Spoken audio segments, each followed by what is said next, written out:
Ya. Vale. Y Entonces... bueno, te voy a presentar primero. Te Sí, sí, presentaré, vale. así te conocemos todos un poco más. Y antes de hacerlo, bueno, les doy la bienvenida a todos por cuarta vez en este seminario. Gracias por participar, por sumarse, por estar. Les voy a presentar a nuestro profesor del día de hoy, José María Martínez, quien es catedrático emérito de Literaturas Hispánicas de la Universidad de Texas y profesor titular de la Universidad Rey Juan Carlos en Madrid. Ha publicado diversos trabajos sobre el modernismo hispanoamericano y sobre literatura fantástica. Entre esas publicaciones destacan sus ediciones críticas de Azul, Cantos de Vida y Esperanza y de los cuentos de Rubén Darío, así como de La Amada Inmóvil de Amado Nervo y de los cuentos de Manuel Gutiérrez Nájera, todas ellas publicadas con la editorial Cátedra. En la misma editorial ha publicado una edición de cuentos fantásticos del romanticismo hispanoamericano y con otras editoriales una antología comentada de cuentos fantásticos del modernismo y de poesía religiosa modernista. Actualmente se encuentra preparando una monografía sobre literatura y secularización en el modernismo, que es donde se enmarca su presentación en este seminario. Precisamente su presentación hoy se titula Literatura y secularización en el modernismo, Amado Nervo y Místicas, 1898. José María, gracias por estar con nosotros y a partir de este momento te escuchamos en tu presentación. Gracias. Vale, muy bien. Pues bueno, muchas gracias por la presentación, Martín. Y vamos a ver, entonces voy a empezar aquí haciendo una pequeña... ¿Se ve la pantalla que estoy presentando o no? Sí, ¿verdad? Sí, se ve bien, se ve bien. Vale, es que aquí ha desaparecido el marco verde que suele haber, que había en la anterior. Bueno, pues entonces ahí tenéis, voy a hacer la presentación apoyándome bastante en lo que vamos a estar viendo en las diapositivas para estar todos como en la misma onda. ¿Okay? Entonces ahí tenéis una de las fotografías más famosas de Nervo, que es la de arriba de la izquierda, con esa mirada así tan profunda, que es un poco algo que le hizo característicos sus retratos. Abajo tenéis una fotografía de él más o menos por las fechas en las que publicó Místicas, que tenéis ahí con la típica fisonomía de bohemio del 19 y decadente, luego vamos a hablar un poco más de esto. Y a la derecha tenéis el libro o la portada del libro de Místicas y Perlas Negras, pero no en la edición original, que fueron dos libros separados. Lo que pasa es que luego por la temática y por volumen se han solido publicar los dos juntos, Perlas Negras y Místicas. Los dos son de los años de decadentismo, modernismo más decadente, que voy a comentar un poquitín más adelante, ¿vale? Perlas Negras es más un decadentismo, por decirlo así, más tópico, y Místicas es decadentismo mezclado con religiosidad cristiana, que es un poco por donde va la temática del seminario este. Luego veremos lo del índice y alguna cosa más. Vamos a ver. Entonces, antes de entrar a fondo, quizá a Nervo le tenemos que entender de otra manera diferente a como lo entendemos habitualmente. O sea, lo que pasa con Nervo es que su poesía ha perdido, como escritor, ha perdido mucha relevancia en el presente. Sus poemas o su reputación ha perdido bastante, pero no es así como se le vio en su tiempo. ¿Okay? De hecho, ahora os voy a mostrar aquí una cita de Alfonsina Storni que habla de los poetas y de los escritores más representativos o más leídos en la prensa de Buenos Aires. La cita de Storni es de 1920, ¿okay? Y habla de los escritores más populares entre las mujeres y el género de poesía que era también más popular, ¿vale? Entonces aquí habla primero de los españoles y fijaos quién aparece en primer lugar, Martínez Sierra, luego Blasco Ibáñez, Pío Baroja, León, no aparece, por ejemplo, modernistas españoles como Marquina, por ejemplo, o Villaspesa. Pero fijaos luego lo que hay en la subrayado, los poetas simbólicos y místicos. Místicos hay que entenderlo no con el misticismo religioso del siglo de oro, sino en sentido de espirituales, bien alejados de la poesía realista, por decirlo así. Pero fijaos ahora en la siguiente, ¿okay? Entre los americanos es Nervo el más solicitado después de Darío. Y es un poco como hay que entender a Nervo. A Nervo hay que entenderle más como representante de una sensibilidad concreta de su tiempo que como un poeta grande por la herencia literaria o por la huella que haya podido dejar en la historia de la literatura. Y si hacemos una especie de sociología de la literatura hispanoamericana o española en esas fechas, nos daríamos cuenta de que Nervo siempre está como a la cabeza de lo que es más representativo de la sensibilidad de la época. Bien, ahí está la procedencia del texto. Para otra de algunos testimonios gráficos que nos dan un poco idea de esto y de esta repercusión que tenía, o esta trascendencia de Nervo, lo que tenéis ahí son fotografías del entierro de Nervo.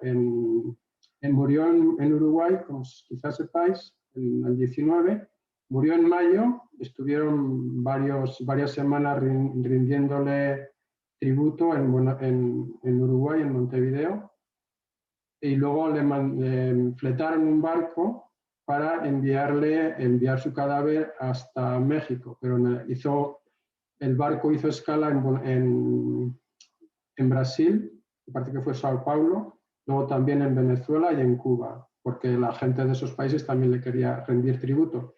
Y de hecho el barco en el que viajaba el féretro, que es lo que tenéis abajo a la izquierda, fue escoltado por barcos de Venezuela, de la República Dominicana, me parece, y de Cuba, hasta llegar, y luego también de un mexicano. Y luego cuando llegó a México, pues más o menos se calcula que entre los que la recibieron, el número de gente que la recibió en Veracruz, por ejemplo, y luego el número de gente que la acompañó en México, en la capital, a la rotonda de hombres ilustres, más o menos entre 300.000 y 400.000 personas. Esto también en Uruguay creo que fue casi 2 o 3 días de luto oficial y le rindieron tributo de ministro, me parece, o generales de Estado, una cosa así. Entonces, hay que verle, en este sentido, yo creo que hay que releer a Nervo. ¿Okay? Y luego también otra de las cosas que ha enturbiado un poquitín la imagen de Nervo ha sido la diferencia de recepción que ha tenido su poesía, que fue muy popular en su tiempo, pero que con el paso de los años ha perdido bastante fuerza, bastante relevancia. Y sin embargo, lo que pasó, la lectura inversa fue lo que ocurrió con su narrativa, ¿okay? Que fue relativamente popular en su tiempo y ahora luego quedó oscurecida por la poesía, pero ahora se está recuperando, sobre todo lo que es su narrativa fantástica. ¿Okay? De hecho, no me voy a meter mucho en este tema, pero algunas de las innovaciones que hace Nervo, en lo que se refiere a técnicas narrativas, son más audaces y más modernas que las que pudieron hacer, por ejemplo, Lugones o las que pudo hacer Darío también, ¿no? Vale, aquí tenéis una lista de méritos que hacen que Nervo también tenga su singularidad frente a otros modernistas. Lo primero es, frente a otros modernistas que tienen como oscilaciones temáticas, Nervo hay siempre una línea continua que es la de la poesía interior o la poesía intimista. Algunas veces es pose, otras veces es simplemente tópico, pero hay muchas inquisiciones que le permiten llegar en cierta manera un poco más lejos que a los demás escritores. Aunque también es cierto que tiene limitaciones, ¿eh? O sea, cuando se hacen reparos a la poesía de Nervo, yo creo que se hacen con cierta razón, ¿eh? No, tampoco estoy aquí queriendo reivindicar lo que no se debe reivindicar. Pero bueno, si como tengo que defender a Nervo porque estoy hablando de él, pues tengo que hablar de sus méritos particulares, ¿no? Bueno, luego otra de las cosas que pasa sobre todo a partir de su segunda etapa, más en la tercera, luego os voy a explicar un poco las tres, hay temas que le obsesionan y que le preocupan de manera continua, que son el del misterio y el de la felicidad. O sea, siempre está queriendo un poco ir más allá de lo que podemos ver en la realidad aparente y en la existencia así más terrena, y luego también intentando desentrañar el cómo ser feliz. Ya veremos luego si hay tiempo en el diálogo, podemos hablar de esto, de cómo hasta por qué caminos piensa el que puede encontrar la felicidad. Luego lo que os decía antes, las aportaciones a la narrativa fantástica, que en algunos que realmente son, me parece a mí, bastante originales y bastante innovadoras para su tiempo. Y luego también en ese contexto también lo que se llama, bueno, distanciamientos irónicos o metaliteratura. ¿Okay? Que en esto yo creo que también es de los modernistas que más frecuentemente utilizan este recurso para hablar de al escribir poemas o al escribir narraciones. Vale. A ver qué pasa aquí. Vale, para entrar en el título, tengo que hablar un poco de secularización, ¿vale? Pero es un poco de lo que estoy investigando ahora, y es un término que viene de origen sociológico, y lo que pasa es que es un término muy debatido. Hay mucho debate y mucha polémica en torno a su definición y cómo entenderlo, ¿okay? Porque es de origen sociológico, pero luego se puede aplicar también a psicología, a literatura, etc. No me quiero extender mucho para que esto no nos quite tiempo de la poesía de Nervo, pero sí quiero contaros alguna cosilla. Entonces, primero hay como varias formas de entenderlo. Uno es la cosmovisión, bien sea epocal o de una época o de una sociedad o individual también. Luego otra manera de entenderlo es lo que se llama desclericalización, es decir, la desaparición de miembros del clero, de cargos o de puestos, por decirlo así, propiamente seculares, o que pueden ser, por ejemplo, el profesorado, por ejemplo, en fin, la medicina, etc., ¿no? Entonces aquí hay debate, luego si queréis podemos entrar en eso, aunque esto no... Veremos que los modernistas, y Nervo también va a entrar un poco en esto, aunque a Nervo os lo voy a intentar explicar de otra manera. De todas formas también hay otra corriente en esto, de entender la secularización, que es el cuestionamiento propio del concepto, porque no hay estados puros, en el sentido de que no hay ninguna sociedad que sea completamente secular o laical, porque siempre hay grupos religiosos o creyentes, ni tampoco sociedades completamente teocráticas, porque siempre hay grupos disidentes o que viven de una manera que no es de acuerdo a normas religiosas. ¿Okay? Entonces, para esto hay un libro que es muy útil, que es el que más me convence a mí de todo lo que he leído, que es de este sociólogo belga, Karel de Belaere, que es Secularización, un análisis en 3 niveles. Y este es un esquema que yo creo que se puede aplicar a toda la secularización y también es muy útil para la literatura, que es un poco por lo que más me puede interesar, me interesa a mí. Y entonces él habla de 3 niveles de secularización, que serían el societal, es un término que sí que existe en español, aunque no sé, no todos los diccionarios lo recogen, es de origen sociológico, ¿vale? Y se refiere a la sociedad en general o a un país, por ejemplo, entidades amplias. Entonces, eso se refiere sobre todo a la cultura del país en términos de presencia o no presencia de lo religioso en las leyes o en el comportamiento general. Un segundo paso, un segundo nivel, es el de la secularización en sociedades de nivel intermedio, nivel institucional. Por ejemplo, colegios, ¿okay? Por ejemplo, sindicatos, o por ejemplo, familia. Entonces, esos son niveles en los que también se puede aplicar el concepto de secularización y que no tienen por qué funcionar de forma simétrica o paralela con los niveles nacionales. Entonces ahí es cuando empieza a haber interacción que puede ser armónica o no armónica con la secularización a nivel nacional. Y luego está el otro, que sería a nivel personal o individual, ¿okay? Porque luego ya hay cada persona pues tiene su libertad individual, ¿okay? Y entonces puede corresponderse de una manera o de otra en sus creencias con las creencias dominantes en un país o con las creencias dominantes en el grupo intermedio al que puede pertenecer, pues sea el colegio, sea la familia, etc. Bien, entonces esto tiene su interés y su utilidad para el estudio de la literatura, ¿vale? Lo que ocurre es que en el estudio de la literatura se ha dado sobre todo, la vanguardia lo llevan como casi siempre los estudios en inglés. En español estamos un poquitín retrasados, pero un poco para que veáis esa repercusión. Por ejemplo, tenéis el libro que tenéis en amarillo, por ejemplo, habla de la secularización a nivel político en Inglaterra y en Francia y la intervención de escritores católicos en los debates políticos. O sea, es una participación de los escritores en el nivel general o social de la secularización.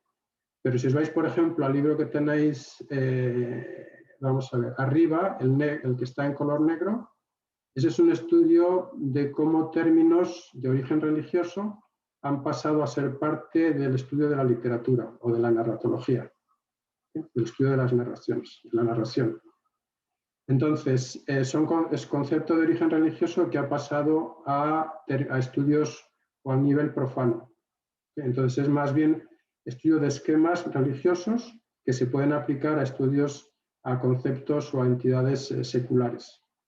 Entonces, hay una interacción muy interesante en todo este nivel. No me voy a detener más en esto porque nos saldríamos del modernismo, pero variaciones semejantes es con el libro naranja ese sobre Dante, o luego el que tenéis abajo que es sobre el romanticismo inglés.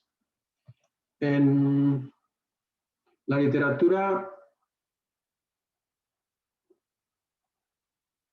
hispanoamericana, en el modernismo, este tema es interesantísimo y es una pena que no se haya tratado con más detalle, ¿okay?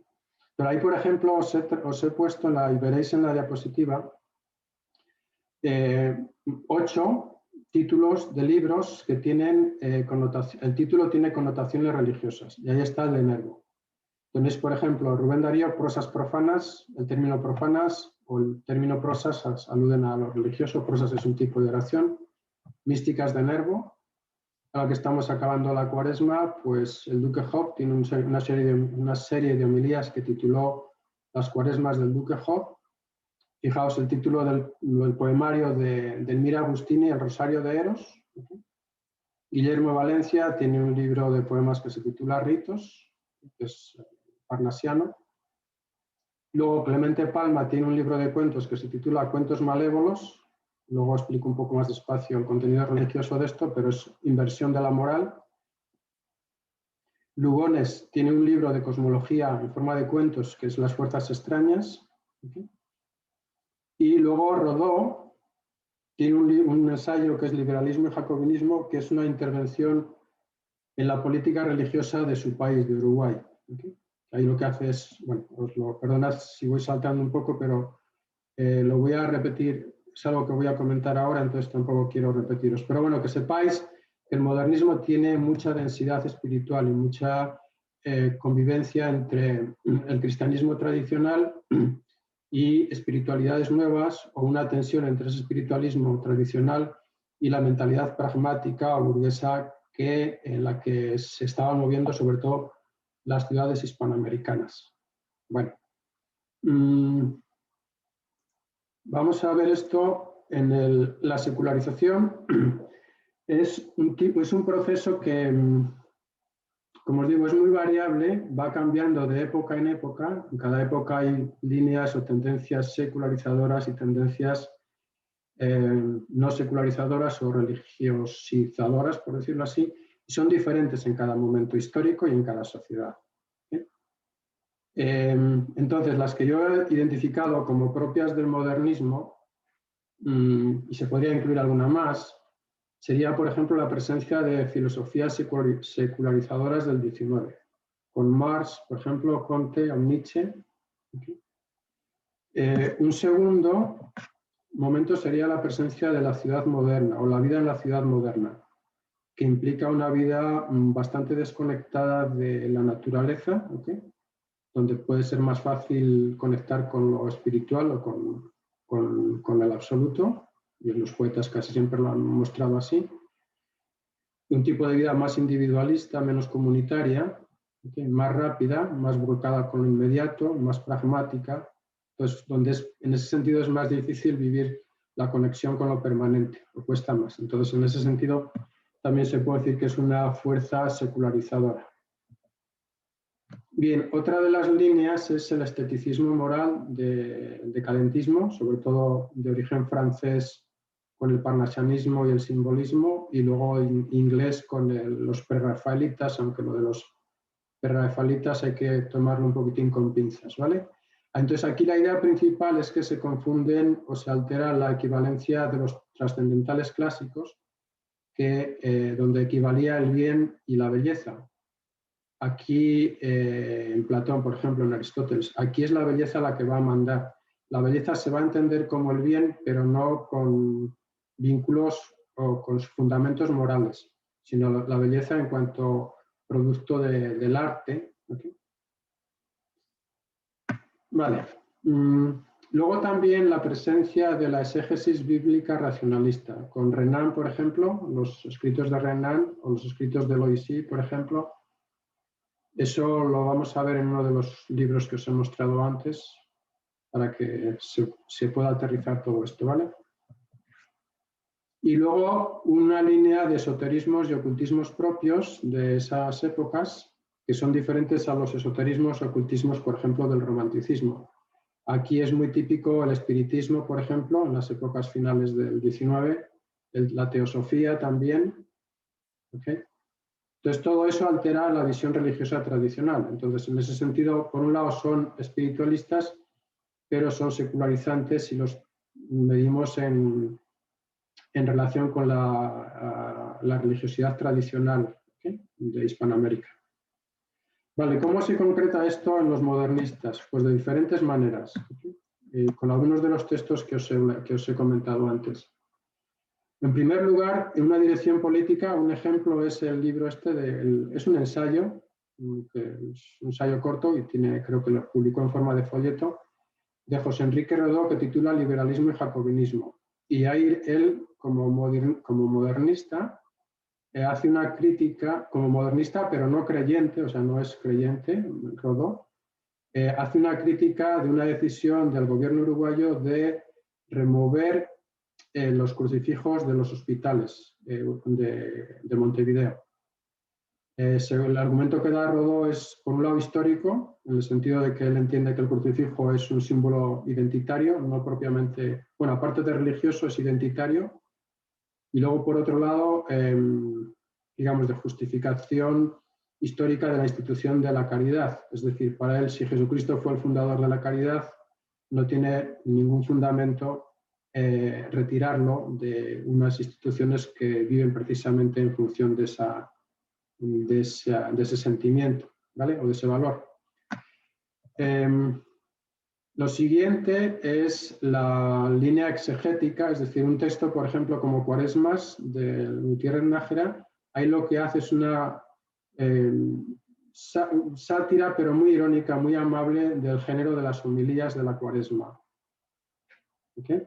Entonces, está muy influido por la lectura yo creo que de Renan y de Loisy, aunque aquí esto no lo he investigado todavía, pero me da que va un poquitín por ahí. Esta lectura que hace Gutiérrez Nájera del género de la homilética. Luego la cosmología, un libro, por ejemplo, de Leopoldo Lugones, el cuento Las fuerzas extrañas, es realmente una colección de cuentos donde se postula la visión cosmológica de la teosofía. ¿Okay? Entonces es también una visión donde, por ejemplo, Dios no es el Dios creador externo al universo, sino es un Dios inmanente o panteísta, o es un universo panteísta. ¿Vale? Bien. Luego la moral, por ejemplo, la línea secularizadora moral, tenemos Clemente Palma con este libro que es de 1904, donde hay una defensa de la moral de Nietzsche, que o sea, lo que propone es una inversión de la moral cristiana, la idea del bien y el mal que no deben, digamos, él propone un entendimiento diferente o inverso al como lo conocemos nosotros. Vale.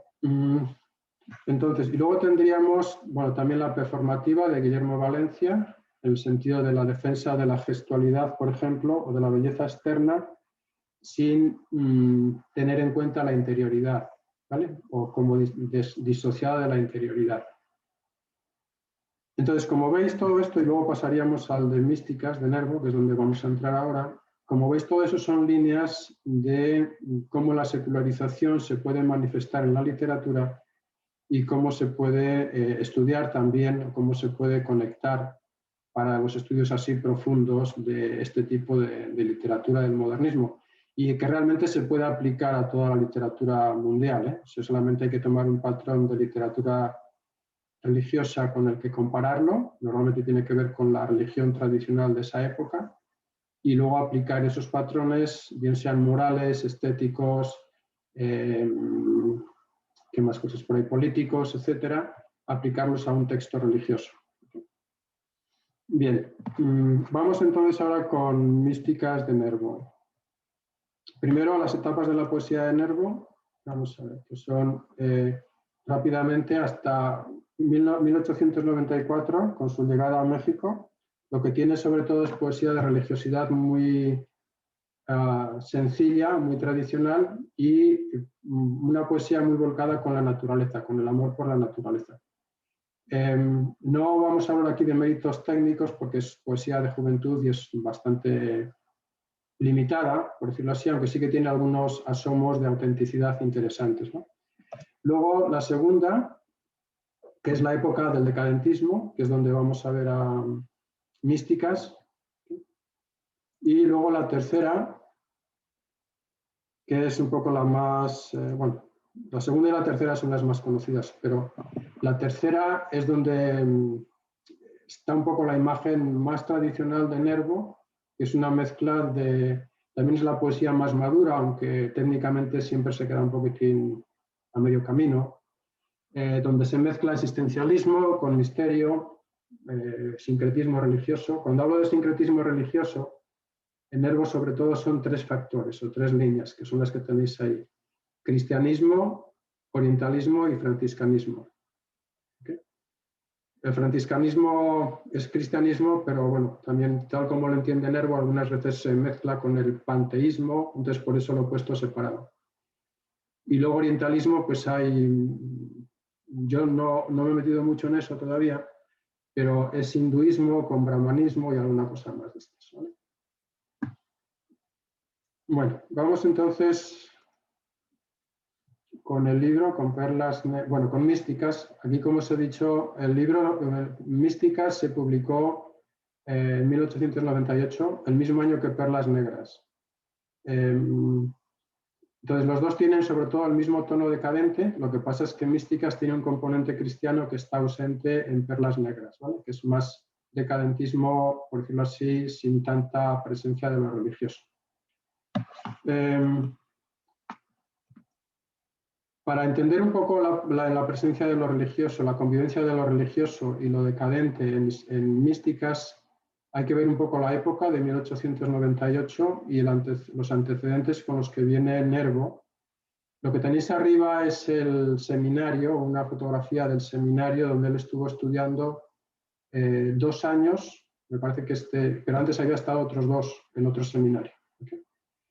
Y he puesto esa foto porque muchas de los poemas de Místicas tienen esa referencia a los edificios religiosos y al ambiente, a la liturgia católica. Lo que pasa es que lo va a mezclar con el decadentismo, que es sobre todo la valoración desde un punto de vista estético. Abajo tenéis la ilustración, una de las portadas de la revista Moderna, que era la revista de los decadentes, de los artistas decadentes, de los escritores decadentes de México, del DF. Entonces tenéis ahí uno de los ilustradores más conocidos que trabajaba y era Julio Ruelas, que es el que hizo esa cara de Amado Nervo, y el que se encargaba de ilustrar la revista con unos dibujos que son muy típicos de lo que es el decadentismo. Ahí tenéis ahí una mujer que me parece que está desnuda y está siendo comida o atacada por serpientes. Típico por decirlo así, morbo de los... Pero aquí, estas son también dos ilustraciones de Ruelas, donde veis también esa mezcla de religión, decadentismo. La primera es una imagen de Jesucristo en la cruz, pero la figura del fondo es la muerte, y luego abajo hay una figura que yo creo que es una mujer fatal, pero no estoy completamente seguro. Y abajo tenéis también otra figura con referencias bíblicas. En la banda esa tenéis, es una versión modernizada de la imagen, de la escena bíblica de Judith y Holofernes, ¿okay? Donde Judith está ahí con la espada en la mano derecha, ensangrentada, en la mano izquierda lleva la cabeza de Holofernes y abajo, bueno, detrás de ella está el Holofernes moderno, que es un caballero decimonónico que está arrastrándose pidiendo la cabeza, intentando recuperar la cabeza. Pero aquí lo que me interesa es que veáis esa mezcla de lo religioso, el morbo, la contemporaneidad, y es un poco el tipo de literatura en el que explicaría el contenido de Místicas, del poemario este de Nervo, ¿vale? Bien, aquí lo que tenéis es el índice de los poemas de Nervo, que voy a explicar un poquitín más despacio. No he visto ninguna especie de itinerario espiritual ahí. ¿Okay? Lo único que sí que os puedo decir es que el tono dominante es este que habéis podido ver antes en los dibujos, pero los últimos poemas, yo creo que son los 3 últimos, son poemas como de reconciliación, en el sentido de que no son tan decadentes y son más religiosos en la línea ortodoxa, de reconciliación con Jesucristo o con Dios. Luego creo que vamos a ver un poco el último, ¿vale? Vale, esto es la siguiente diapositiva es lo que tenéis marcado en rojo, son el primer y el último poema, y es para que entendamos cómo el libro lo concibe Nervo como un todo, como un libro cerrado que tiene connotaciones litúrgicas. ¿Okay? Entonces tenéis Introito, que es el título primero, que es el nombre también de un momento de la misa, y luego Última Verba, que es un poema de reconciliación final. ¿Okay? En el medio van todos los que irían definidos con esta parte de esto que os he dicho que es como más decadente, salvo los 2 últimos, aparte del que he marcado ahí en rojo. Pero bueno, no queda ahí solamente lo que sería el componente religioso o decadente. Aquí tenéis títulos de poemas que están en latín. ¿Okay? Si os dais cuenta, no sé si lo podéis leer o no, espero que sí. Pero bueno, tenéis ahí varios títulos en latín. En latín, o la recuperación del latín, tiene 2 explicaciones.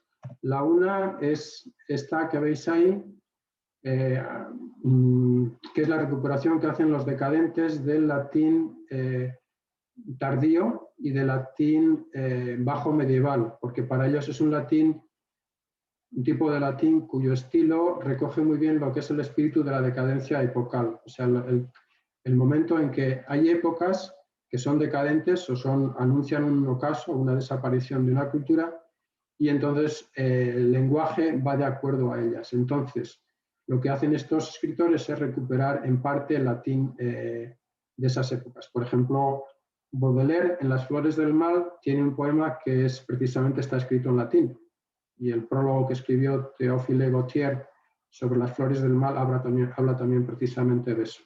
¿Vale? Y si leéis, no sé si lo podéis leer o no, pero muchos de esos, yo creo que todos los textos en latín que tenéis en el cuento, en el poemario de Nervo, son de oraciones o de expresiones del Evangelio, etc.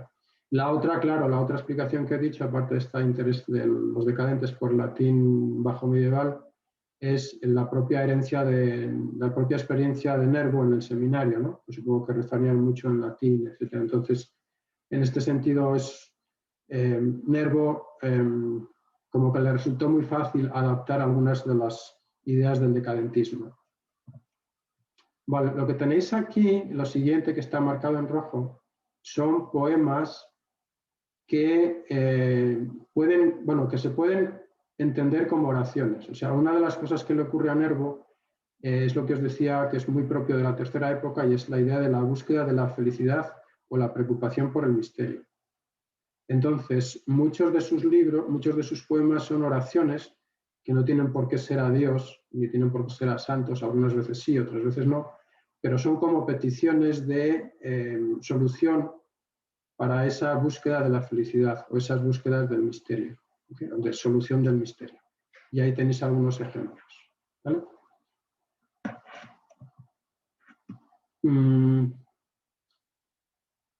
Vale, y aquí tenéis también, a ver,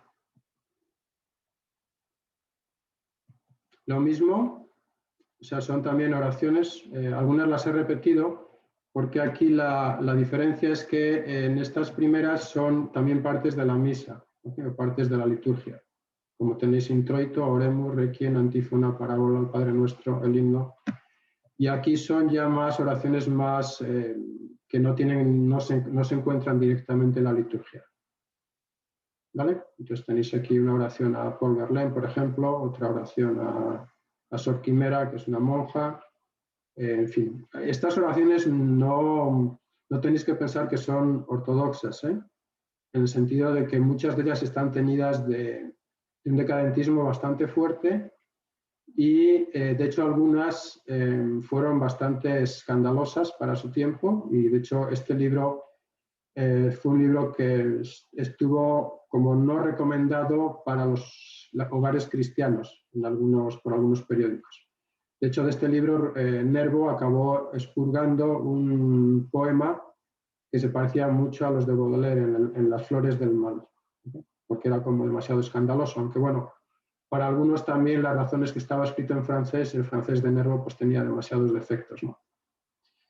Bien, aquí también veis otro en francés, no sé si lo veis aquí, entre los dos círculos inferiores hay uno que lleva el título de Le Moine, que significa el monje, también está escrito en francés. Bueno, y ahora pasamos a los dos poemas que me interesa comentar rápidamente, ya para terminar. Entonces, el uno es el poema inicial, que es el de Introito, en Místicas. Las fechas yo creo que algunas aparecieron antes de la publicación del libro. Luego lo vamos a leer. Vamos a ver. No. Aquí tenéis, me interesa compararlo con el de San Juan, Noche Oscura del Alma, para que veáis por qué es un poco cuestionable la idea, el título de Místicas que da Nervo a su propio poema y la idea de que también, si recordáis en la entrada, en la diapositiva donde reproducía la cita de Alfonsina Storni, hablaban de que de que Nervo era un poeta místico. Bueno, hay que entender misticismo en el modernismo de manera diferente, ¿eh? O sea, es más que misticismo, en el sentido de San Juan de la Cruz, es sobre todo espiritualismo, como rechazo, como crítica al materialismo burgués o al materialismo del capitalista de finales del XIX. ¿Okay? Bueno, entonces, aquí lo que me interesa es que comparemos dos cosas. Esto es la primera parte que me interesa de los dos poemas y esta es la segunda. Entonces, en la primera, lo que tenéis en amarillo es el texto de Nervo y lo que tenéis en naranja es el texto de San Juan de la Cruz. Y si os dais cuenta, más o menos el punto de partida es el mismo. O sea, es la exclamación por entusiasmo, bueno, exclamación ante elementos que son, por decirlo así, sorprendentes o que en el contexto que estamos estudiando pueden como acabar llevando a Dios, ¿no? En el caso de la izquierda de Nervo es la cuestión ritual, la cuestión de la liturgia. En el caso de la derecha es la noche en cuanto elemento natural, aunque también tiene contenido alegórico, claro. Entonces ahí veis a Nervo hablando de las iniciales de los salmos, de los breviarios, de los misales, las casullas, los vitrales, las custodias, los copones, luego los salmos, luego los himnos, como el Dies Irae, el Miserere, el Te Deum. Sin embargo, lo que importa aquí es que el punto de llegada es diferente, es antagónico, que es lo que voy a tratar de mostrar ahora. Entonces, fijaos el punto de llegada del poema de Nervo, que sería una vuelta sobre sí mismo. O sea, no es un encuentro con Dios, no es un encuentro con la divinidad. Es una vuelta sobre sí mismo y además una vuelta, un encuentro de una interioridad que vive el tedio del decadentismo. No es una especie de tedio, ¿cómo decirlo? No me sale ahora la palabra, pero bueno, lo voy a leer. Me perseguís cuando duermo, está hablando de los misales y de los salmos, etc. Me perseguís cuando duermo, me rodeáis si despierto, tenéis mi espíritu yermo, muy enfermo, casi muerto, casi muerto. Entonces, ese es el punto de llegada para un poema místico, según Nervo. O bueno, en este libro, no voy a decir que todos sean así.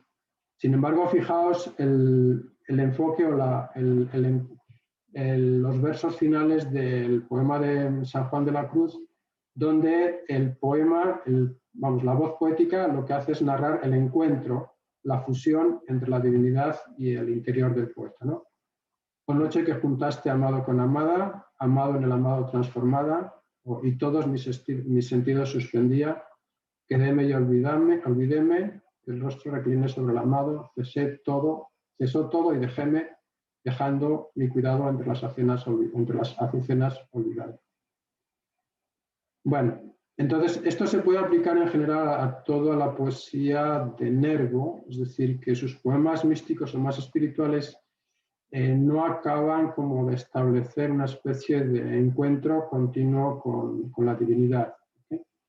Lo que sí que se da es lo que tenemos en el último poema de Místicas, que es, por decirlo así, la llegada yo creo que sería el equivalente a la vía iluminativa de los místicos. Es decir, el hallazgo o el encuentro con el hecho de que Dios o Cristo le está iluminando el alma o le está descubriendo su interior. Pero luego en Nervo lo que no se ve es una trayectoria, por decirlo así, que correspondería con la vía ascética o la vía purgativa de los místicos cristianos y mucho menos la vía unitiva. Algunas veces hay algún poema orientalista donde se ve eso, una unión, pero es una unión como muy intelectual. Y no, curiosamente, en el plano lingüístico no se utilizan o no aparecen en esos poemas en los recursos que son típicos del momento de unión en la literatura mística, que es metáforas, paradojas, por ejemplo, enumeraciones caóticas o semicaóticas de sustantivos, etcétera, etcétera. Eso yo por lo menos en la poesía que he leído de Nervo no la he encontrado. Entonces voy a leer esto último, ya con esto termino, y porque sí que me interesa, digamos, destacar que yo creo que lo más significativo de Nervo es que a pesar de que no lleguemos o no llegue a tener esos momentos de unión, como lo pueden tener los místicos, sobre todo sí que hay esos momentos de iluminación o de percepción de lo divino. ¿Okay? Aunque luego también es muy variable, porque también aquí estoy metiéndome o ejemplificándolo con la figura de Jesucristo, pero luego hay otros momentos en que se da con poemas panteístas, por ejemplo, de la naturaleza, o también con poemas, por decirlo así, budistas, de unión con el cosmos o con el universo, con el todo. ¿Okay? Bueno, leo y ya termino. Es la respuesta de Cristo a las preguntas del poeta, ¿okay? Reprochándole la falta de confianza. Pero la idea es que según yo, que se queda ahí Nervo, no va más adelante. Insensato, y yo estoy en tus dolores, soy tu mismo penar, tu duelo mismo, mi faz en tus angustias resplandece. Se pueblan los espacios de fulgores y desgarra sus velos el abismo. El alma, o sea, Nervo, embelesado, luz. Y luego la intervención final de Jesucristo, yo enciendo las albas. Y el verso final, que yo creo que no lo dice Cristo, sino el poeta, ¿okay? Amanece, que es el encuentro con la luz. Pero ya digo que para mí que Nervo se queda ahí, pero no es el único estado de encuentro con la divinidad a través de Jesucristo, sino que también lo puede encontrar en la naturaleza o en el todo, un todo más impersonal. Bueno, pues esto es lo que os quería comentar, lo que os quería contar, y ahora pues a las órdenes de Martín. Bueno, muchas gracias, José María, por tu exposición. Te propongo que dejes de compartir pantalla y Sí, de este modo vamos a poder vernos mejor entre todos. A ver cómo lo hago esto. Sí. Creo que arriba, perfecto. No. Y bueno, como siempre, sin muchos preámbulos, quien quiera comentar o preguntar o decir y abrimos el diálogo. Así que me silencio. Hola, ¿se me oye? Sí, Antonio, sí. Hola, bueno, muchas gracias, Chema, por tu intervención.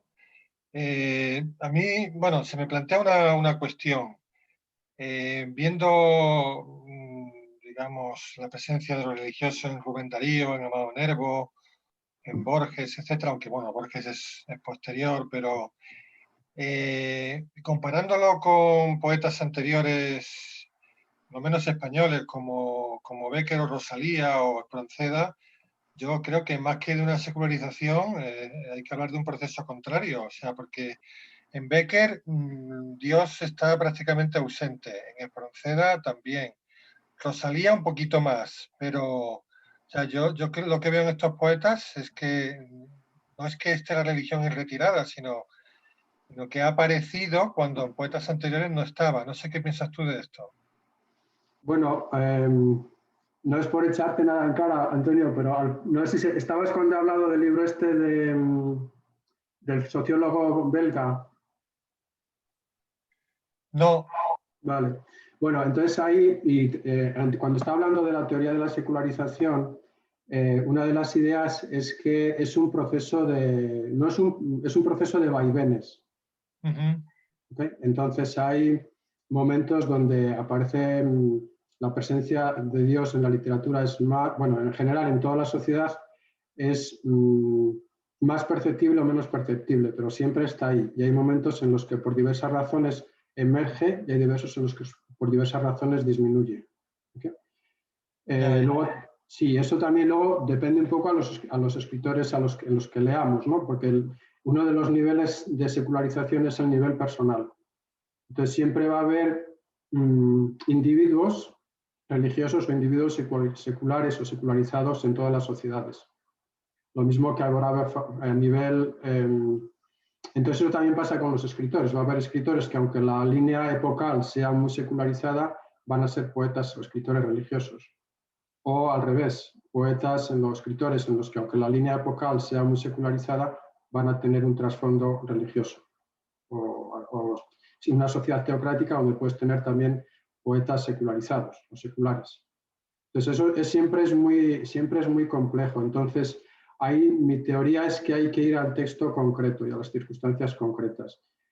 Os voy, si no, bueno, no, es que no quiero molestar mucho con las pantallas, pero bueno, el sociólogo este distinguía entre lo que es sociedad, secularización a nivel nacional o societal, que él la llama, secularización a nivel intermedio, que es, por ejemplo, a nivel de instituciones como la familia o colegios, etcétera, y luego institución y secularización a nivel personal o individual. Entonces, el cómo interactúen esos tres niveles es lo que realmente produce la secularización general.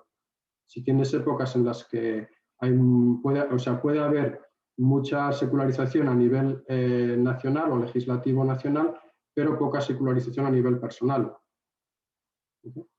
Esto pasa, por ejemplo, decían que en Estados Unidos era una sociedad de suecos, que son los menos religiosos, o sea, una sociedad dirigida por suecos, que son la sociedad menos religiosa, pero habitada por indios, que es la sociedad más religiosa, la India. ¿Okay?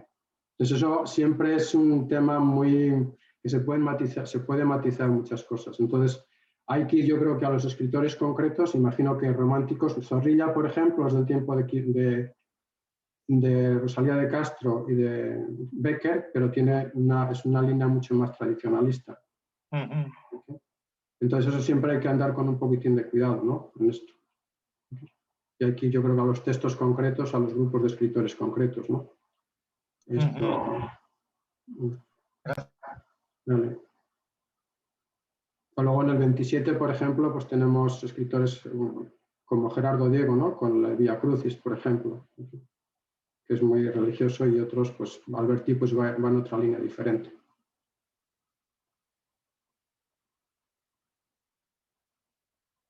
Yo no sé si me he liado mucho, ¿no? Pero...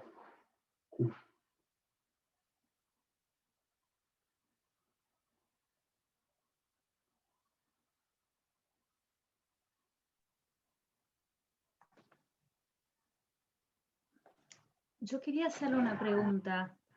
Cuando usted habló de los filósofos, ¿no?, que pudieron influir en las líneas secularizantes y menciona Marx, Comte, Nietzsche, cuando usted dijo Nietzsche, a mí me vino a la cabeza que para entender Nietzsche y la pulsión de la muerte que él tenía y el eros, me iluminó mucho leer la biografía de Nietzsche.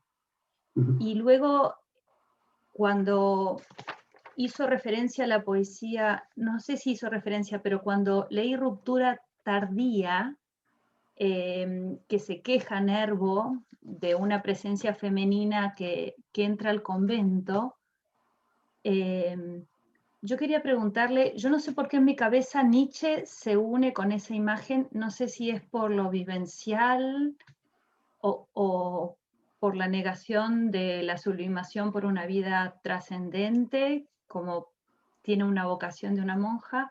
Yo quería preguntarle si en concreto esa poesía Ruptura Tardía, ¿hay algún indicio en los documentos o si él deja algún testimonio, si es autobiográfica esa frustración que él tuvo o si realmente hubo una mujer de la cual él se enamoró prácticamente o si simplemente es un tópico y un juego de él? Bueno, Isabel, gracias por la pregunta. De todas maneras, yo tengo una pregunta para ti también. ¿Tú eres familiar de Virgilio Piñeiro Sorondo? ¿Descendiente o algo así o no? Los Piñeiro Sorondo en Argentina, yo en concreto Virgilio no conozco. Mi padre era genealogista e hizo toda la genealogía. La tengo, me puedo fijar. Vale. Pero, bueno, ¿de qué año es ese señor? Porque mi apellido empezó hace 6 generaciones. No es muy antiguo el doble apellido. Vale. No, es que cuando estaba leyendo, estaba investigando un poquitín sobre Lugones. Entonces, entre los teósofos con los que frecuentó Lugones había un Virgilio Piñeiro Sorondo, que fue el que fundó la rama teosófica de Buenos Aires. Y la Yo lo que sé que él fue al colegio con mi bisabuelo, con Patricio Piñeiro Sorondo. Sí, pues entonces Virginio y Patricio, sí, sí. Pero, claro, yo desciendo de Patricio. Vale, de Virgilio vale. No. Y bueno, Patricio pues, fue hijo del que fundó el apellido. Ya, bueno. Muy bien, bueno, volviendo a lo que preguntabas, mira, la huella de Nietzsche en el modernismo, yo la que más conozco es la huella que dejó en Clemente Palma, en Cuentos Malévolos. Si leéis ese libro, es un libro que es una inversión de la moral cristiana de forma radical. ¿Okay? Quizá no como se tendría, no como la leeríamos ahora. Y luego Nietzsche hay un libro sobre Nietzsche que es de Gonzalo Sobejano en la literatura hispanoamericana, bueno, española hispanoamericana del modernismo, que es de Gonzalo Sobejano, me parece, que habla bastante de eso. Luego, en el caso del modernismo tuvo una recepción desigual, me parece a mí, porque, por ejemplo, frente a esa recepción positiva y casi acrítica de Clemente Palma, por ejemplo, Rubén Darío tiene una recepción una opinión bastante negativa de Nietzsche, sobre todo por la inversión moral. Entonces, de Nervo no te sé decir exactamente si tuvo algún escrito ahora mismo. Y del poema ese que me comentas, yo no he leído en su biografía así amores juveniles, aunque pueda haberlos, que haya, digamos, por los que él se haya sentido desengañado y digamos, estén un poco detrás de ese poema. Lo que sí que es cierto es que ese poema es la típica combinación de temas propios del decadentismo. Es decir, que tienes el amor humano, el amor divino, luchando y, digamos, con unos tonos un poquitín blasfemos o semiblasfemos, que en ese poema no son muy fuertes, hay otros poemas donde es un poquitín más claro eso. Y, digamos, y luego lo religioso, que la idea de los ámbitos o los espacios religiosos, como la arquitectura o la plástica referida a la liturgia, que tienen mucho valor poético, mucho valor de connotaciones espirituales. Entonces, en ese poema se da bastante eso. Si habéis leído, bueno, si ahora que hemos estado leyendo el primer poema, este Introito, también os dais cuenta toda esa alusión al mundo de la liturgia, al mundo de los espacios interiores religiosos, que eso también es muy típico del decadentismo. Y en las ilustraciones que os he mostrado de la revista Moderna también lo podéis ver. Muchas gracias.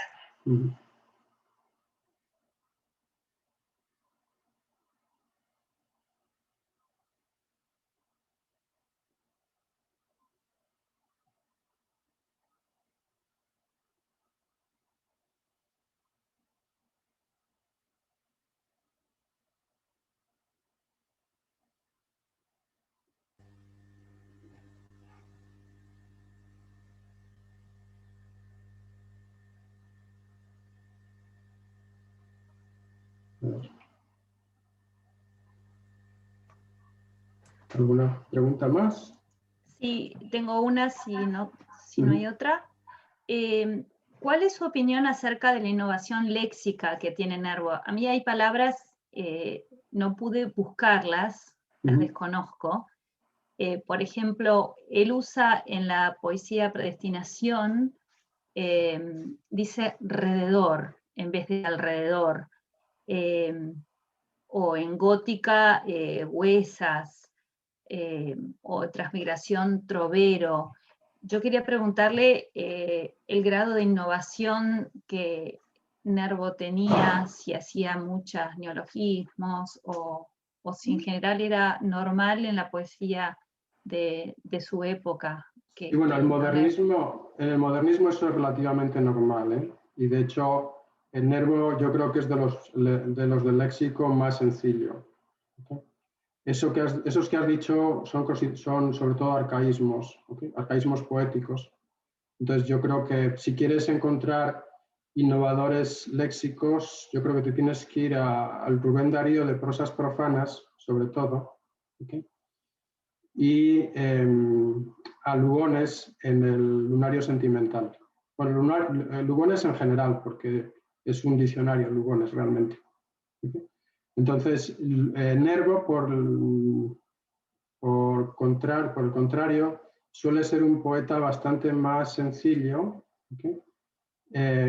Tiene, esto que has dicho son sus momentos así como más del léxico más exótico o más rebuscado, porque viene del decadentismo, pero en general luego, según va pasando en los poemarios posteriores, sobre todo los de la tercera época, es un léxico mucho más sencillo, mucho más simplificado.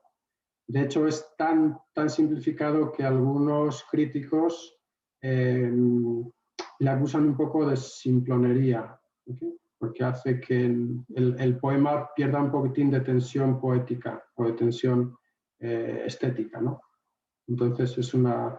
De hecho, digamos, una de las... Al comienzo de la presentación os estaba comentando que las aportaciones principales de Nervo con el paso del tiempo han sido sobre todo, más que léxicas, han sido de cuestión de narratología, de técnicas narrativas en los cuentos fantásticos. Y en su poesía se queda sobre todo lo que es ahondamiento interior, pero solamente el ahondamiento, no la parte del léxico, o sea, la actitud, no la parte léxica o estilística. Y su preocupación, si queréis, por la temática de la felicidad y del misterio, que le acaba llevando pues, a dar muchas vueltas a esos temas y encontrando algunas veces voluntariamente, otras veces involuntariamente, pues realmente méritos, digamos, méritos estéticos ahí. Pero digo, si lo que quieres es ver innovación léxica, es Rubén Darío en Prosas profanas y Lugones en Lunario sentimental, antes de la simplificación modernista, que más o menos ocurre hacia 1906-1907. Lugones es diferente, porque Lugones siempre es muy rico y muy prolífico en lo que es empleo del vocabulario. Pero Darío, por ejemplo, pues tiene el auge léxico en prosas profanas y luego ya en Cantos de Vida y Esperanza es una depuración léxica bastante evidente, ¿no? Sí. Y mi última pregunta es algo que me sacó un poco de paz cuando lo leía y que uní con... Usted mencionó que él tiene variedad de distanciamientos irónicos. Sí. Y yo, cuando usted dijo eso, me vino a la mente que sí, me costaba definir desde qué punto de vista y qué humor estaba usando a veces. ¿Usted me puede recomendar alguna lectura crítica que me pueda dar más elementos para entender la ironía de Nervo? Sí, esto... Mira, tiene, bueno, varias cosas aquí. Primero, donde es más visible esto es en sus cuentos, ¿eh? No en su, bueno, en su poesía también, pero en sus cuentos yo creo que es donde es más visible, porque ahí lo que hace en sus cuentos es, por ejemplo, el narrador entra muchas veces a reírse de sí mismo, ¿okay?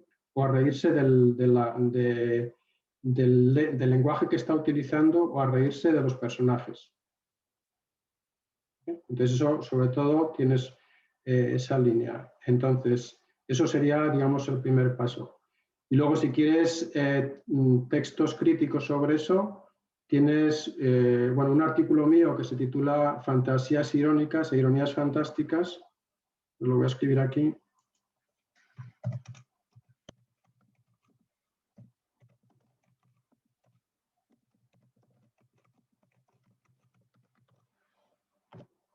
Eso es un libro, un artículo mío sobre la narrativa fantástica de Rubén Darío y el empleo de la ironía.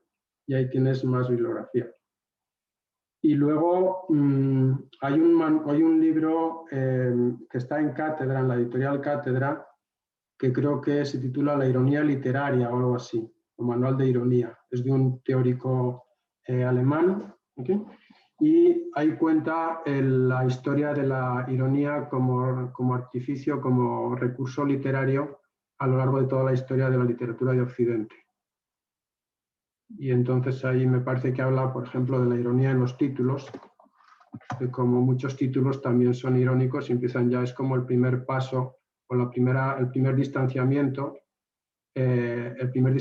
con sus propias obras. A ver, aquí. No sé si te he respondido, Isabel.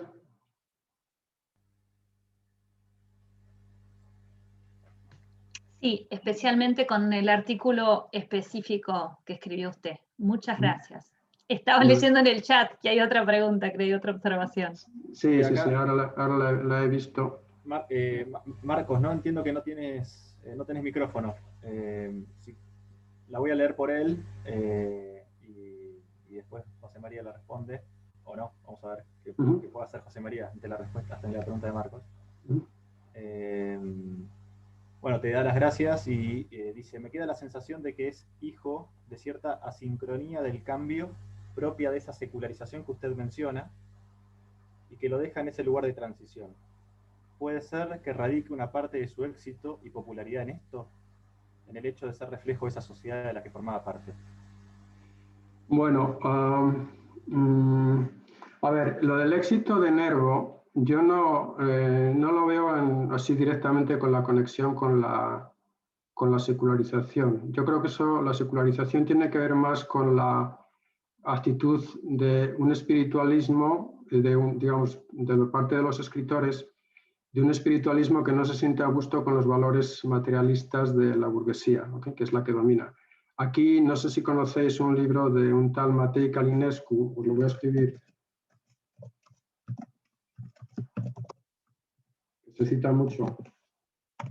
Que habla de dos modernidades que se dan en el 19, la modernidad técnica y la modernidad artística o cultural. Que es la modernidad técnica, es por un lado la modernidad que está derivada de los avances tecnológicos, o sea, principalmente del positivismo, ¿okay? Y que asume que el progreso tiene que ver con progreso técnico, con progreso del capital, el mercado del capital, etc.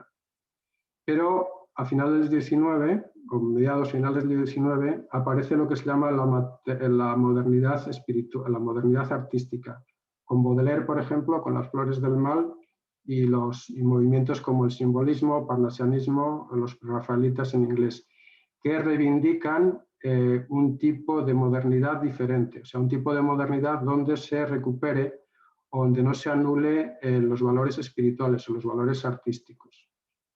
¿Okay? Y es ahí donde entraría el modernismo y el contexto de la secularización.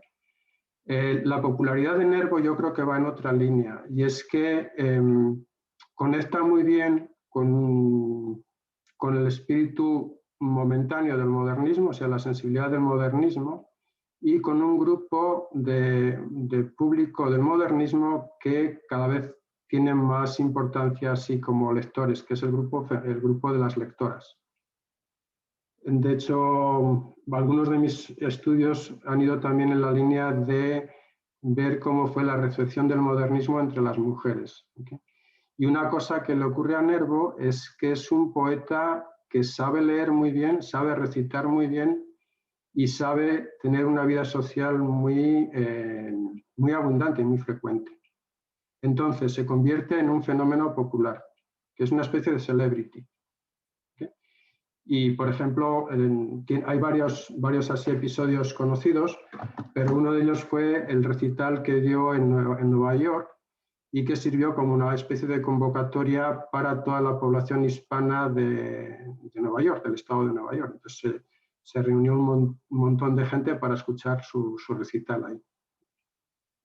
Entonces, luego es un poeta, por ejemplo, que escribe mucho como una especie de moralinas de época, ¿okay? Una especie de Paulo Coelho, como, digamos, pero aplicado a la sensibilidad de finales del 19. Entonces eso también le hace muy popular entre ese tipo de público, que cada vez está teniendo más peso, pero bueno, se sigue moviendo en ese tipo de sensibilidad. Luego también fomenta mucho lo que se llama la sensibilidad cursi, que es una especie de, bueno, esto no lo escribo, que es un tipo de sensibilidad que también es muy propia de esa época, ¿okay? Que es una especie de delicadeza como exagerada o sentido de la belleza exagerado, llevado un poco al extremo. ¿Okay? Entonces, de eso no he hablado mucho aquí porque no me daba tiempo para hablar de más cosas, pero también es algo que contribuye mucho a su popularidad. ¿Okay? Esa popularidad que tiene entre un grupo de lectores, que es el grupo femenino, que cada vez lee más, ¿okay? Cada vez corre más, digamos, se convierte en un mercado más frecuentado por los editores. Si queréis más ejemplos en esto, por ejemplo, Rubén Darío, no sé si sabéis, pero dirigió una revista para mujeres que se llamaba Elegancias. ¿Okay? Entonces, esos son manifestaciones. También tengo algún artículo más sobre esto. Por ejemplo, era muy general entre los escritores modernistas lo que se llamaba la poesía de álbumes, que nosotros no conocemos porque no es lo que se estudia en las clases de literatura. Pero a nivel de consumo social era muy frecuente que estos escritores estuviesen en reuniones sociales donde las mujeres ricas de la ciudad o del pueblo llevaban sus álbumes. Y ahí estos escritores escribían sus versos o sus poemas dedicados a ellas o dedicados a sus madres o a sus hijas, dependiendo de los casos, ¿no? Entonces, eso normalmente no se estudia en la historia canónica de la literatura, pero a nivel de historia social, de sociología de la literatura, tiene muchísima importancia. Entonces, por eso creo que se pueden entender ahora un poquitín las fotos que os he enseñado al comienzo de la cantidad de gente que asistió a los funerales de Amado Nervo, que incluso fue mayor que los de Darío, que también Nicaragua es más pequeño, ¿no? Pero bueno. Okay. Entonces, la popularidad de Nervo yo creo que va en otra dirección. ¿No? Aquí la secularización yo la he estudiado o la he explicado porque creo que es el contexto más fácil para el libro este de místicas, pero la popularidad yo creo que hay que explicarla en otro contexto, el contexto de sociología de la literatura, en concreto sociología del modernismo.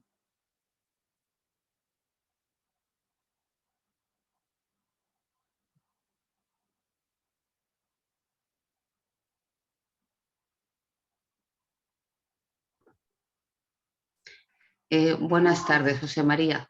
Hola, Marcia. Me ha gustado mucho, me ha gustado mucho.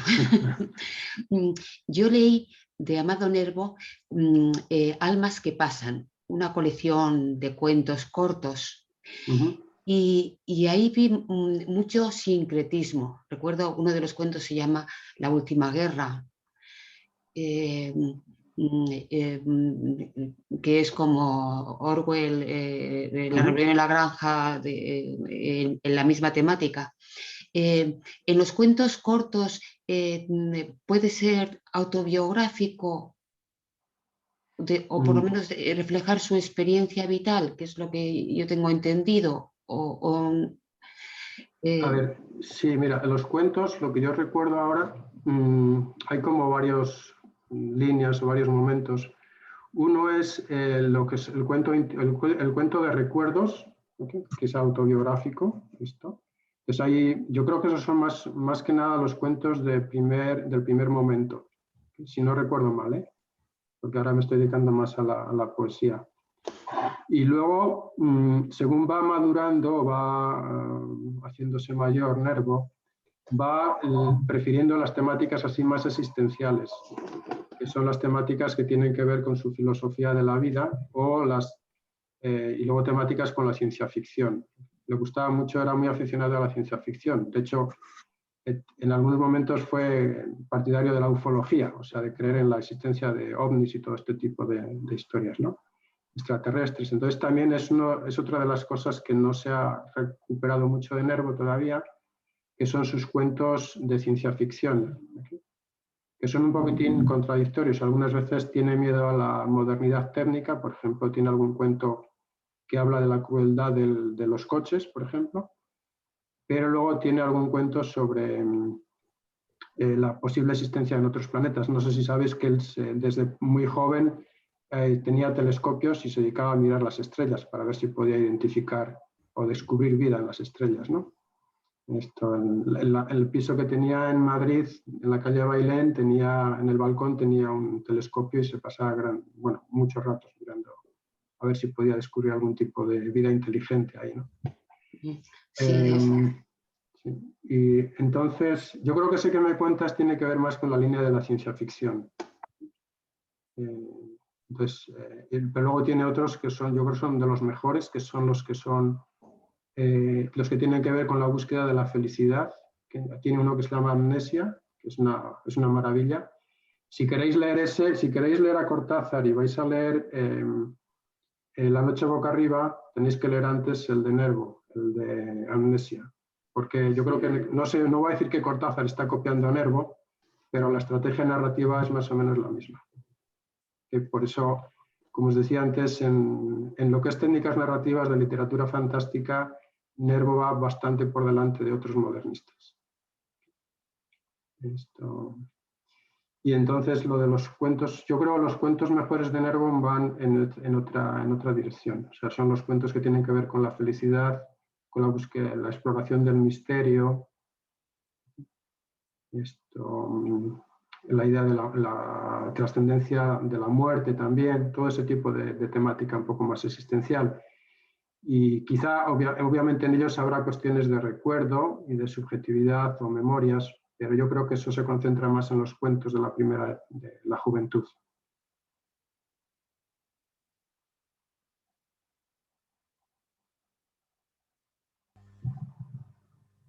Ahora, no sé si hay alguno de México, pero los de la UNAM de México están recuperando ahora bastante a Nervo, y hay varias ediciones de su prosa y de sus cuentos. Lo que ocurre es que, bueno, la distribución en México, las distribuidoras en México funcionan bastante mal, entonces no tienen mucho, no salen mucho al mercado, ¿no? Pero bueno, que sepáis que existen esas ediciones ahora.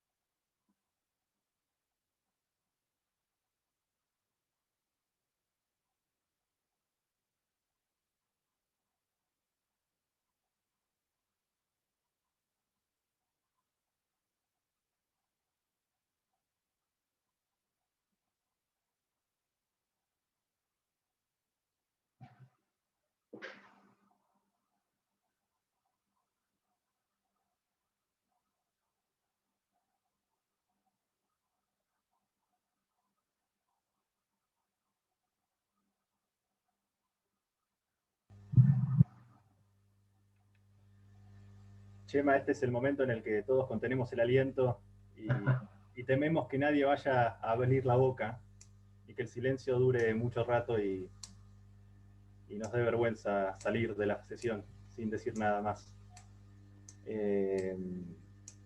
Por mi parte, reiterar el agradecimiento por tu exposición. Y a lo mejor, no sé, si alguien más quiere preguntar o comentar algo, bienvenido sea, no estoy cerrando, pero estoy en todo caso animándolos a que lo hagan, digamos, cordialmente. Isabel, te veo ahí como viendo de cómo se desbloquea el micrófono. No, estaba buscando una poesía que fue con la única que me sentí realmente cómoda con él, porque ahora cuando la leí, que era Intra vulnera tua abscondeme, cuando llegué a esa dije, no, aquí no tiene una crisis con su religiosidad, está todo ordenado, pero ahora tengo dudas con lo que dijo de la ironía, tengo que volver a leerla a ver si lo leí bien la primera vez o no. Si es que estaba demasiado armoniosa la poesía y con su vida interior y las heridas, no, pero ahora tengo que volver a leerla porque estoy empezando a dudar de vuelta. No la recuerdo de memoria, Isabel, no te puedo decir ahora, pero yo creo que es de esas. Pues es que en Místicas tienes los dos tipos de poesía religiosa que te he dicho, o sea, una poesía, por decirlo así, ortodoxa, donde él sigue, la figura de Jesucristo es una de las figuras, digámoslo así, que le frena a él de caer en el escepticismo total, ¿vale? Pero luego también en ese libro, en Místicas, tiene poemas que tienen un título ortodoxo, religioso, pero luego el contenido es decadente, es heterodoxo. ¿Okay? Pero bueno, eso entra dentro del espíritu de lo que es la secularización, que es la combinación de elementos de religiosidad tradicional con religiosidad disidente, por decirlo así. Entonces puede ser de esos. Ahora mismo no tendría que leerla, no la tengo aquí, no te sé decir, Isabel. Pero yo creo que lo de la ironía, Isabel, yo creo que lo tienes que trabajar más en su narrativa y en los poemas de sus poemarios finales. Este es de la segunda época, yo creo que te tienes que ir más a los de la tercera. En el tercero. Entonces, en esta época pueden coexistir dentro de un mismo libro poesías armoniosamente religiosas y tradicionales con otras que no. Sí, eso está. Sí. Bueno, el decadentismo es que es así, O sea, en el decadentismo tienes poetas que son decadentes, pero de religiosidad tradicional, y luego que son decadentes en la iconografía, pero son decadentes también en la actitud, o sea, son irreverentes si quieres o heterodoxos. Y mi otra duda era, quizá por desconocimiento de alguna época litúrgica de la Iglesia, la palabra prosa, dentro de lo que suelo rezar, que es la liturgia de las horas o la misa, nunca me había topado con esa palabra como un formato de oración. ¿Usted recuerda cuándo empieza a usarse? Si es una palabra... Sí, bueno, eso Rubén Darío, si das cuenta, tiene un libro que se titula Prosas profanas. Sí, claro. Porque el adjetivo profanas lo pone para identificarlo frente a las poesías, a las prosas religiosas, que es una oración que se rezaba en las misas de rito latino, que seguía, no sé si seguía o antecedía la secuencia. Ahora, en la misa católica, en algunos días tenemos lo que se llama la secuencia, que es la secuencia del Espíritu Santo. Entonces, la prosa era una oración que se decía o antes o después de la secuencia, no lo recuerdo. Y que luego, con el paso del tiempo, pues las reformas litúrgicas y todo eso ha desaparecido, ¿no? Pero digamos, lo curioso es que el título de la poesía, el título del libro de Nervo nos sirve para identificar, o sea, el hecho que haya puesto un adjetivo nos dice que en su tiempo existían también las prosas religiosas, por decirlo así, porque él tiene que poner el subtítulo o el adjetivo de prosas profanas. Muchas gracias.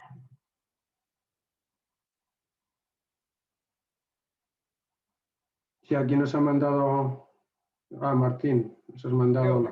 Imagino que es el poema de Asconda, ¿no? Si este parece que es de los, por decirlo así, ortodoxos, ¿no? O reverentes. No sé si era ese que decís, a ver, pero me parecía. Sí, sí. Pero bueno, podríamos sacar otro donde es completamente lo opuesto, ¿eh? En este libro, vamos. Luego más adelante ya cuando se pasa la línea decadentista de Nervo, esos poemas así más irreverentes o casi blasfemos que son propios del decadentismo prácticamente desaparecen. Bueno, recordáis la fotografía que os he mostrado antes de la revista Moderna, ¿no? Entonces eso es un poco, lo pasáis a la poesía y es lo que tenéis en muchos poemas también.